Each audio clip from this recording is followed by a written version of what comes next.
आज की इस वीडियो में हम बात करने वाले हैं पावर स्टार पवन सिंह के बारे में, जो कि भोजपुरी इंडस्ट्री में फिर से आ रहे हैं नए गाना लेकर के, नए अंदाज में, नए लुक में, जिसको देखते हुए खेसारी लाल ने 4 दिनों से खाना तक छोड़ दिया है और टेंशन के मारे चुपचाप बैठे हुए हैं, किसी से बात तक नहीं कर रहे हैं। तो चलिए क्या है पूरी खबर बताएंगे आपको इस वीडियो में। इस वीडियो में आपको ये भी बताने वाला हूँ कि कौन सा गाना है, किस यूट्यूब चैनल पर रिलीज किया जाएगा, कब रिलीज किया जाएगा, सब कुछ आपको इस वीडियो में हम बताने वाले हैं। इस वीडियो को पूरा देखिए लास्ट तक। चलिए इस वीडियो को बिना समय लेते हुए स्टार्ट कर देते हैं।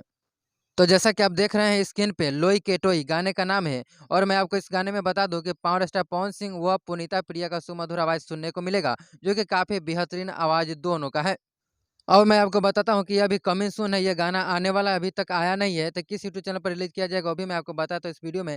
तो जैसा कि मैं आपको बता दूँ कि यह ओडिसी फ़िल्म्स यूट्यूब चैनल पे रिलीज़ किया जाएगा, जो कि काफ़ी कमाल का गाना होने वाला है और काफ़ी ज़्यादा धमाल मचाएगा। तो आप लोग वेट कीजिए, बहुत जल्द आ जाएगा। जैसे ये गाना लॉन्च होगा, सबसे पहले आपको वीडियो के माध्यम से इस चैनल पे आपको मिल जाएगा। तो अगर आप भोजपुरी का कोई भी जानकारी सबसे पहले जानना चाहते हैं तो इस चैनल को सब्सक्राइब ज़रूर कर लीजिएगा।